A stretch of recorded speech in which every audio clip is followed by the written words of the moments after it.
पता था कि 3 को नहीं खुलेगा। ये क्या चीज़ है, इसके अंतर्राष्ट्रीय नियम क्या हैं, ये आपको थोड़ा सा बता दें। लेकिन उससे पहले 2-3 ज़रूरी चीज़ें।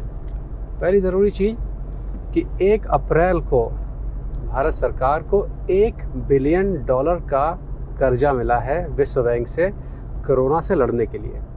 भारत सरकार ने 1 दिन का लॉकडाउन रखा था।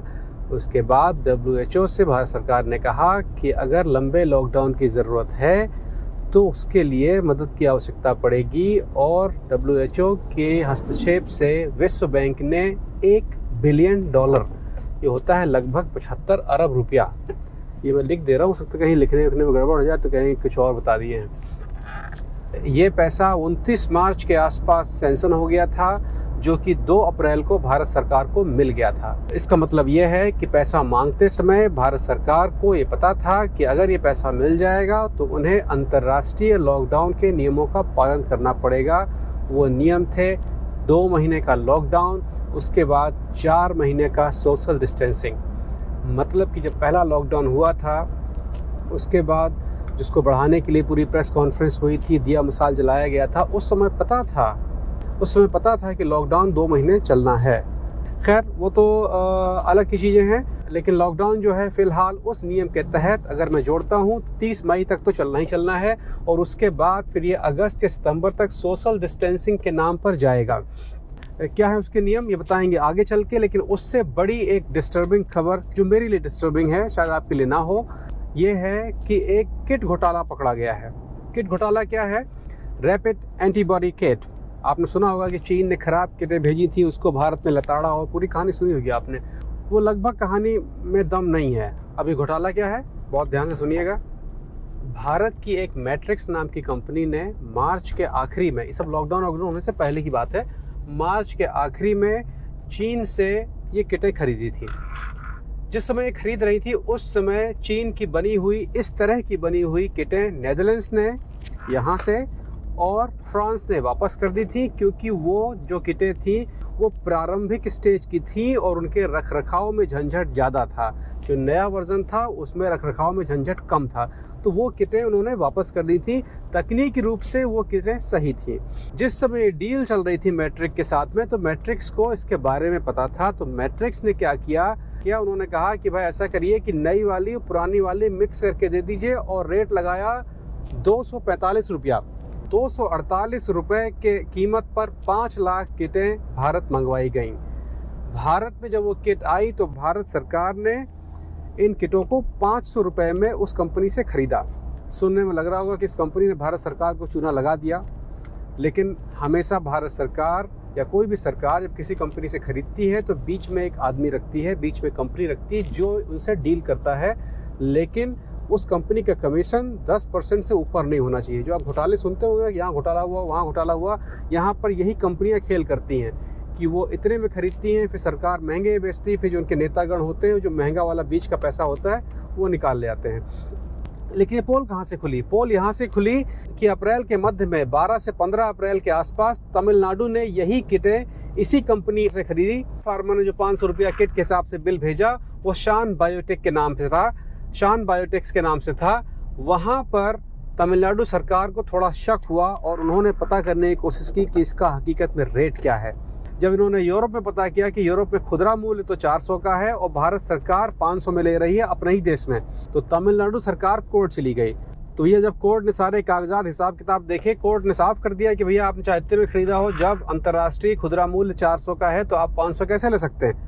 और ये एक आपराधिक कृत्य भी था। इसके चक्कर में मैट्रिक्स कंपनी को सजा भी हो सकती थी। मैट्रिक्स कंपनी ने जब अपने को फंसते देखा तो उन्होंने सब उगल दिया। उन्होंने कहा भैया हमको तो सरकार ने कहा था कि 500 से 700 के बीच में बेचिए।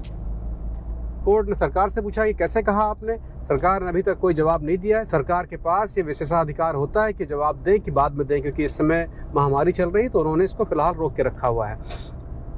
लेकिन जब ये कोर्ट कचहरी चल रही थी, इतना झंझट हो रहा था, एक तो बार सुने आपकी इसके मामले में कोर्ट में कहीं गए थे?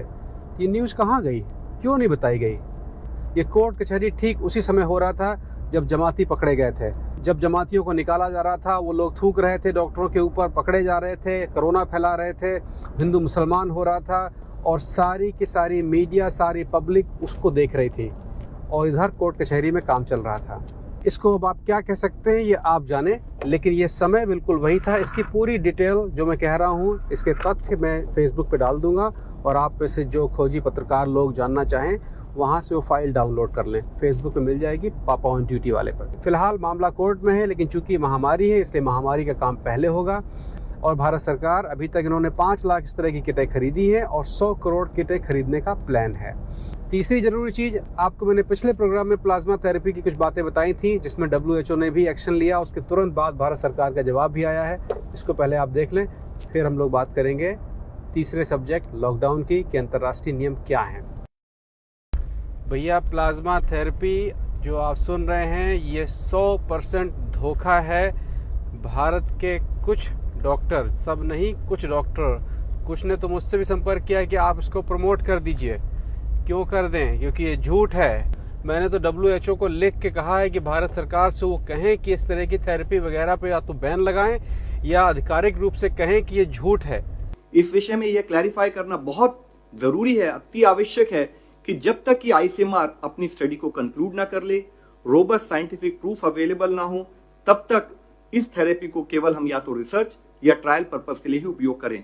इनफैक्ट जो प्लाज्मा थेरेपी है, अगर इसको हम प्रॉपर तरीके से, प्रॉपर गाइडलाइंस के तहत इस्तेमाल ना करें तो इससे लाइफ थ्रेटनिंग कॉम्प्लिकेशंस भी हो सकती हैं।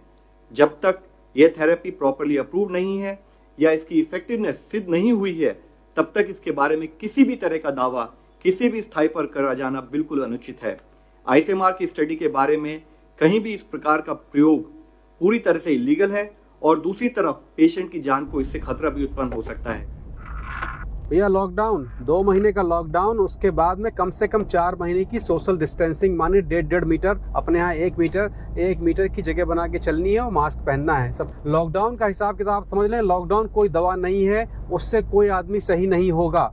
लॉकडाउन केवल इसलिए है कि सारे एक साथ ना बीमार पड़ जाएं और अस्पतालों में जगह खत्म हो जाए तो इलाज ना हो पाए, बस। इसके अलावा कुछ नहीं है।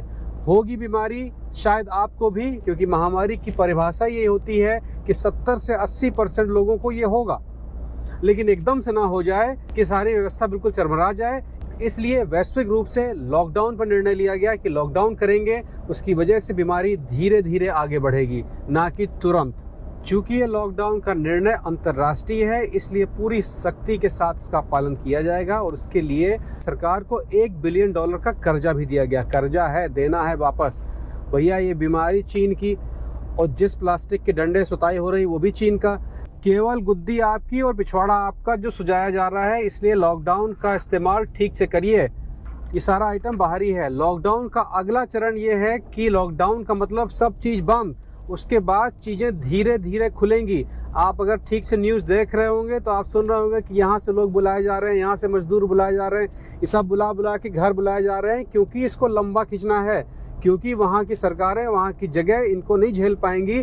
इसलिए अपने घर आइए, वहाँ पर अपना कुछ काम धाम करिए, ये लंबा चलेगा।